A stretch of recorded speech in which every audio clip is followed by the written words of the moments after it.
Olá, tudo bem? Meu nome é Cristiano Ricardo, eu sou farmacêutico, professor universitário, atuo dentro da área tanto do medicamento quanto do cosmético.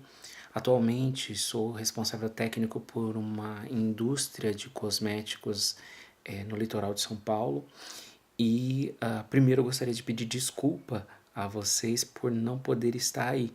Devido a motivos essencialmente profissionais, eu não consegui chegar a tempo. Então, para evitar aí problemas, eu achei mais importante fazer esse pequeno vídeo e compartilhar um pouquinho das informações com vocês. Se for possível, desse vídeo estar disponibilizado aos participantes do evento, se durante o evento ou não, mas de qualquer forma, minha pequena contribuição, tá bom? Então, eu vim aqui com um objetivo bastante simples de conversar com vocês sobre o uso terapêutico da água. E aí, é importante, quando a gente fala de uso terapêutico da água, estabelecer algumas condições bem simples. Toda vez que a gente fala sobre uso terapêutico de alguma coisa para alguém, a gente tem que estabelecer alguns detalhes importantes para que a gente consiga ter realmente uma terapia. Legal? Então, só para a gente começar, então, basicão, para que a gente tenha uma terapia, é necessário, de um lado, que aquela substância, né, que vai ser utilizada com finalidade terapêutica tenha uma dose. E aí, quando a gente fala em dose para água, muitas vezes os profissionais eles podem se questionar: como é que eu faço isso? Né? Então vamos lá. Primeiro ponto. Eu tendo uma dose, essa dose ela tem que vir a partir de uma análise físico-química daquela água, ou seja, a gente precisa saber a concentração daquelas substâncias. Para analisar isso, normalmente o laboratório ele pode se valer de várias metodologias, né, como cromatografia por troca iônica ou uma metodologia mais simples seria por absorção atômica. Só para explicar rapidamente sobre isso, né? Todas as substâncias, elas aquecida a uma temperatura de pegar fogo, vamos colocar assim, de uma forma bem simples, né? Toda substância ela pega fogo numa temperatura. E quando ela pega fogo nessa temperatura, este fogo, bilhões de aspas, né, tem uma cor.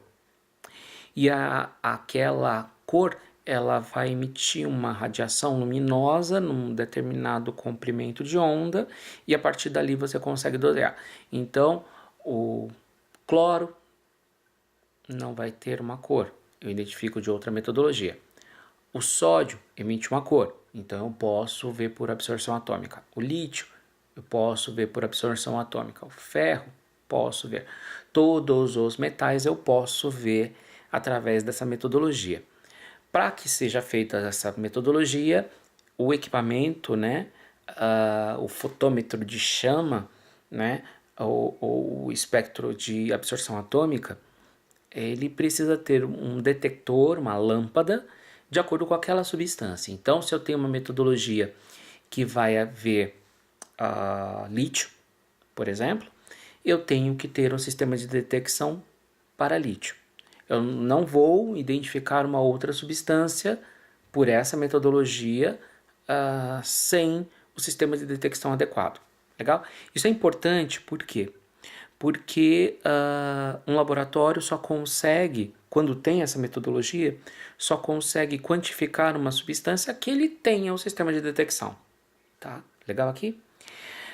Quando a gente fala de cromatografia por troca iônica, eu também preciso saber o comprimento de onda daquela substância para que eu consiga detectar. Ela precisa ter o que a gente chama de grupos cromóforos para que eu consiga identificar. E aquela substância precisa, óbvio, como o nome diz, realizar uma troca iônica para que eu consiga identificar. Até aqui, tranquilo. Eu falei de forma muito simples, né?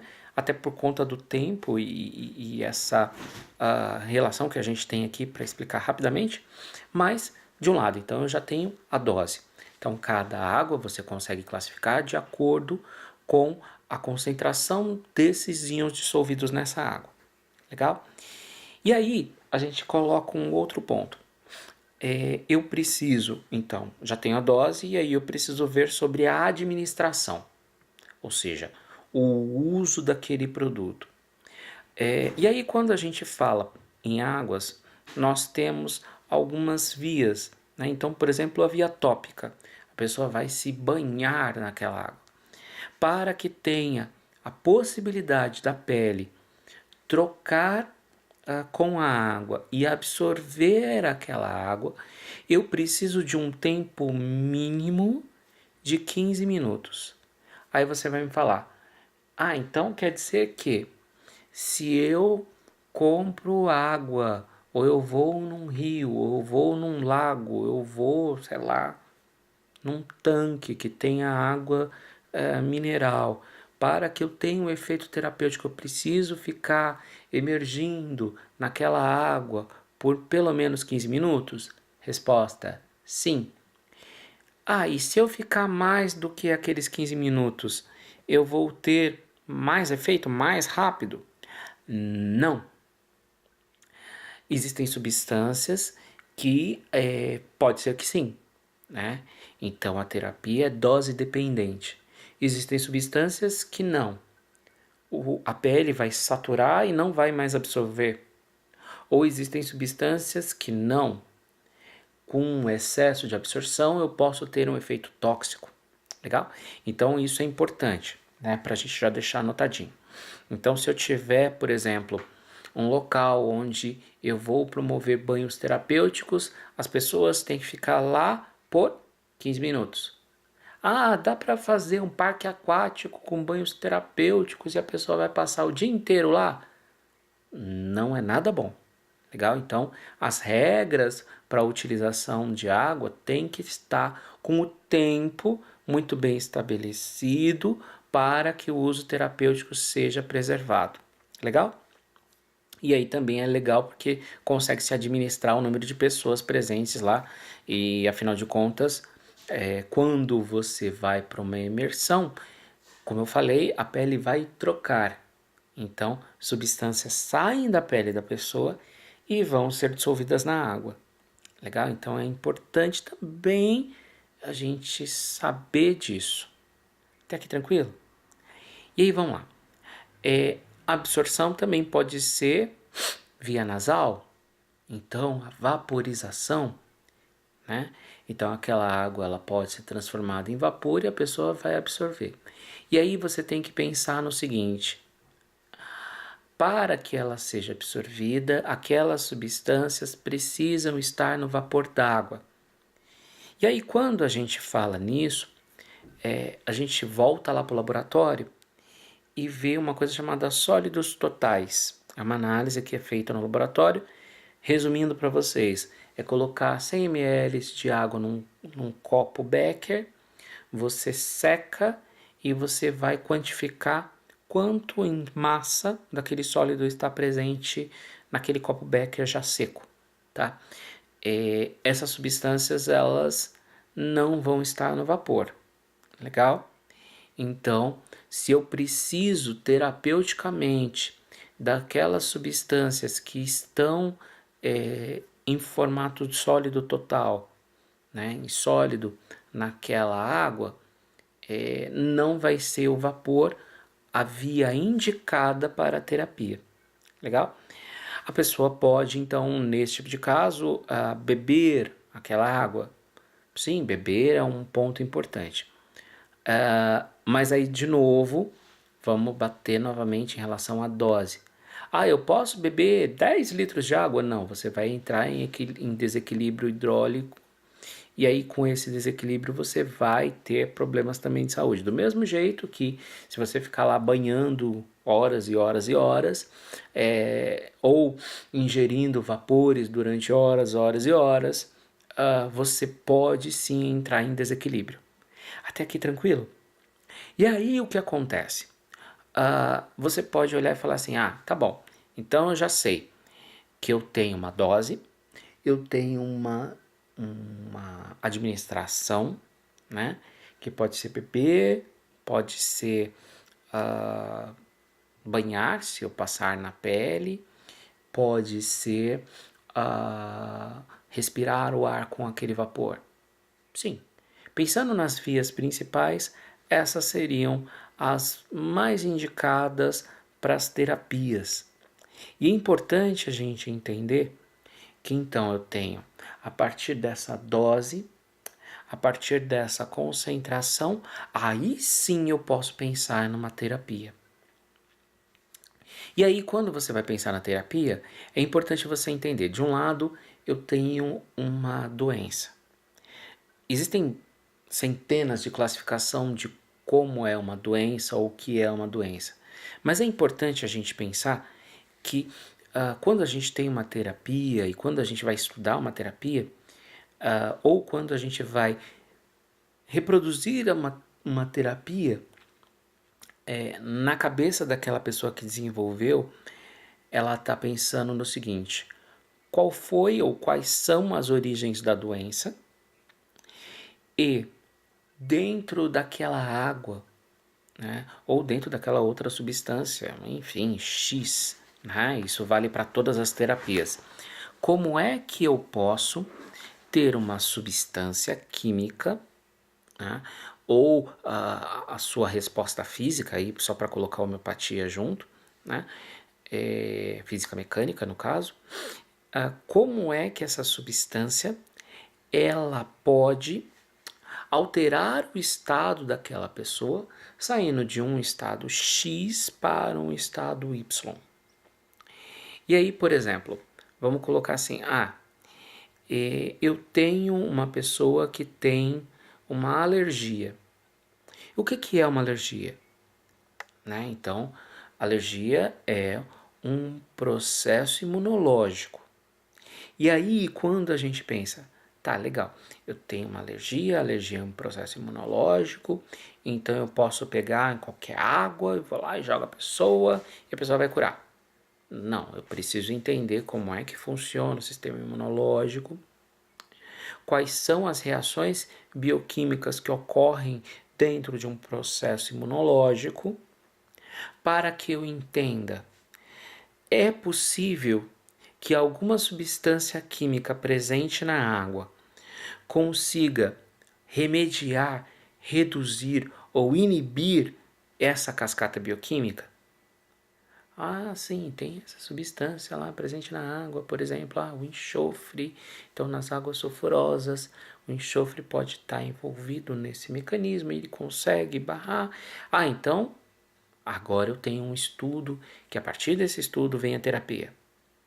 É a mesma coisa, por exemplo, de um silício orgânico, de um selênio, que barram processos oxidativos, então podem ser utilizados para doenças que tenham origem do estresse oxidativo. Aí você pode falar só doenças ou, por exemplo, a própria beleza pode estar envolvida com essas substâncias num processo de oxidação, então a gente tem um envelhecimento da pele. Sim, então é uma coisa que dentro da cosmética é bastante discutido o uso do selênio, o uso do silício como substâncias para reduzir a velocidade do processo de oxidativo da pele, com isso fazer com que a pessoa tenha uma pele mais jovem, né? E aí a gente entende a questão da juventude, tá? No conceito de uma cascata de reações oxidativas mais lentas. Legal? Isso é diferente, por exemplo, de uma água radioativa. Uma água radioativa, ela pode acelerar o processo oxidativo. Quer dizer, então, que ela faz de envelhecer mais rapidamente? Sim, então por isso que não é para você permanecer muito tempo nessa água. Legal? Então isso é importante para a gente ver a questão do equilíbrio. Aí você vai falar, então quer dizer que uma água radioativa não serve para nada? Não. Existem patologias que elas são inibidas com o aumento do estresse oxidativo. E com isso, para estas patologias, uma água radioativa é interessante. Legal? E aí, quando a gente coloca isso, surgem sempre algumas dúvidas. Primeiro, vamos imaginar. Por exemplo, em Minas a gente tem, eu deixei até aqui anotadinho na minha colinha, né? Eu tenho instâncias hidrominerais com águas com propriedades medicinais e terapêuticas, como o Baipendi, aqui em Cambuquira, aqui não, aí em Campanha, em Carmo de Minas, no Conceição do Rio Verde, Caxambu, Eleodora, Lambari, São Lourenço, Soledade de Minas e Três Corações. Ufa! E aí eu realmente deixei anotado aqui, porque senão eu ia errar e faltar uma cidade, e eu sei que vocês iam ficar tristes comigo. E aí, assim, por exemplo, para essas instâncias, o que a gente tem que perceber? Quais são as substâncias que estão presentes nela? É imprescindível também que essas análises elas sejam feitas de forma constante, aí a gente tem uma legislação pertinente a isso, mas minha leitura pessoal é que a gente precisa aumentar o número dessas análises, até porque, dependendo do uso, e aí eu espero e sinceramente que isso seja muito bem discutido, não só nesse momento, mas em outros, de que se a gente utiliza demais essas águas, será que eu vou manter essas propriedades, né? A contaminação dessa água pode fazer com que as propriedades mudem. Então são questões que a gente tem que colocar e meter a mão nessa ferida, sim, tá? E aí o que acontece? Em cada uma delas você tem a classificação, e aí a classificação tem que ser de acordo com a composição química daquela água, de acordo com a forma com que essa substância química pode ou não ser absorvida, tá? Então, por exemplo, vocês viram que eu falei, silício orgânico, selênio orgânico. Por quê? Porque a absorção deles na pele é maior do que o inorgânico, tá? Então, aí você vai olhar e falar assim, mas o que é isso, cara? Nossa, vai chatear mais. Não, vamos lá. É facinho. Quando uma substância ela é orgânica, né? Mesmo quando eu falo de um mineral, aí você vai olhar e falar, mineral orgânico, tá tentando me enganar. Não, é assim, quando o mineral ele está ligado, né? Intimamente ligado a uma estrutura orgânica, né? Com carbonos e hidrogênios, né? Ele consegue ter uma permeabilidade melhor na pele. E aí existem, óbvio, processos de transporte através da pele, que eu acho que agora não seria o momento, mas se vocês quiserem, eu posso depois gravar um outro videozinho explicando bonitinho, até coloco o desenho para ficar legal, falando de transporte passivo, transporte ativo, e que ele pode entrar na pele mais facilmente do que o inorgânico, o silício sozinho, o selênio sozinho, eles têm mais dificuldade, então eles precisariam de mais tempo, né, de exposição. E daí, também é importante quando a gente tem uma análise mais profunda, e aí ela vai além, né, óbvio, de uma análise de absorção atômica, porque, como eu falei para vocês, ele vai ver a substância, né, o metal, e aí nesse caso a gente teria que fazer análises mais profundas, né, como uma ressonância, por exemplo. E aí a gente vai conseguir saber quais são as outras substâncias que estão presentes nessa água, né? Quais são as substâncias orgânicas que estão presentes nessa água. E se as pessoas estão se banhando demais, quais são as substâncias orgânicas que foram que foram adicionadas na água graças a essa utilização inadequada, né? E aí eu gosto de falar sobre isso, e muitas vezes quando a gente está fazendo discussões sobre esse ponto, algumas pessoas podem falar, então quer dizer que você está defendendo que a gente coloque essa água em garrafas e vendem como spray para passar no rosto. Olha, vou ser honesto, em algumas situações talvez isso seja muito mais adequado, né, do que em outras. Por exemplo, quando a gente fala em água para rejuvenescimento facial, é muito mais interessante ela ficar aspergida no rosto do que a pessoa ter que banhar o corpo inteiro. Se a gente está falando apenas no objetivo daquela pessoa é apenas estético. Ou então, por exemplo, uma pessoa que mora muito distante daquela cidade. Então, acho que é importante a gente levar isso em consideração e dialogar sobre isso. Mas também verificar, e isso é imprescindível, se há água o suficiente para essa distribuição tão grande, tão tamanha. Deixa eu ver aqui algumas coisas que a gente pode conversar. Né? Eu sei que o tempo é curto e eu acho que eu já estourei o tempo. Estou tentando controlar aqui, mas sinceramente, segurando aqui, não, eu vou me perder. Vamos lá.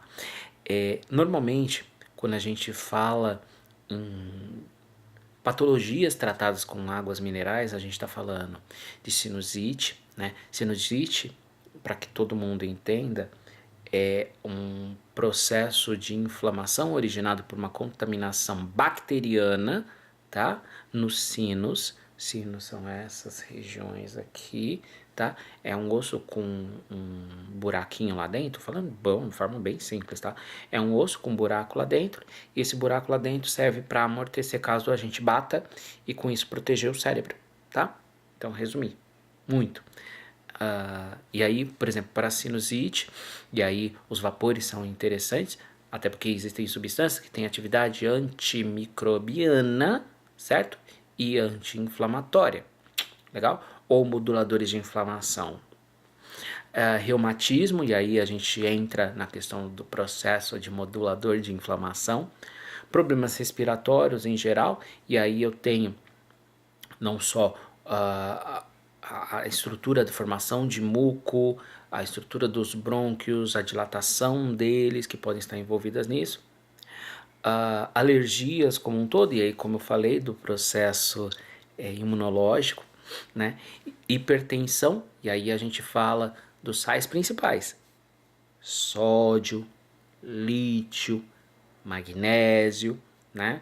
Cloro, e aí como que é a troca deles, né? Então, anemia, e aí a gente fala diretamente de ferro orgânico, né? Inflamações de garganta, e aí, como eu falei, processo inflamatório normal, né? Hanseníase, e aí, hanseníase, processo imunológico. Câncer, e aí a gente tem tanto processos imunológicos, né? E vocês vão ver que tem muito a ver com imunologia. Se tiver alguém aí na mesa para falar de imuno, vai ser muito legal, muito divertido. Caso não, caso vocês queiram que eu fale de imuno depois, a gente pode marcar e eu mando um vídeo para vocês, ou a gente se encontra em algum lugar para falar de imunologia. Apesar de eu não ser a pessoa mais indicada, eu acho que o imunologista é muito mais indicado para falar sobre isso, né? Cálculos renais, e aí a gente está falando de alcalinidade da água. Então, quanto mais alcalina a água, mais você consegue tratar, né, da formação de sais de oxalato, né, que tem característica ácida, ou seja, não tem como eu ter uma água mineral ácida para trato de cálculos renais, tá, gente? Pelo amor de Deus. O ácido úrico, né? As pessoas que têm gota, os gotosos, aí o ácido úrico também precisa de águas mais alcalinas para isso. E aí, problemas de fígado, isso tem a ver com o metabolismo, então eu preciso ter minerais, e aí normalmente a alimentação da pessoa não é boa, e aí pode gerar outros problemas em relação a isso, mas também existem várias outras patologias que são estudadas e que podem sim ter respostas bastante interessantes. Como eu tô na área de cosmeto, eu sempre falo de processos inflamatórios da pele, processos da pele que têm relações hormonais, por exemplo, Vocês estão vendo que eu brilho, né? Eu sou uma pessoa que brilha. E aí isso tem a ver de forma direta com relação hormonal, formação de testosterona e quanto mais estressado, né? Hoje eu não consegui ir para Minas e aí tô brilhando. E isso significa uma metabolização da testosterona no processo de estresse. Isso faz com que a pele elimine muita gordura, né? E aí isso tem a ver com a formação da testosterona e a quebra da testosterona no processo de estresse. Por isso que é comum rapazes ficarem sem cabelo, né? E isso também pode ser minimizado e até mesmo revertido, isso é possível através de terapias aquosas, né? Eu gosto de falar terapia aquosa, eu sei que é errado, mas não torça o nariz para mim. Mas a gente precisa entender disso. Bem, a terapêutica comum, preconizada e regulamentada pelo Ministério da Saúde, através da Portaria 971 de 2006, tá? Que aí faz parte da Política Nacional de Práticas Integrativas e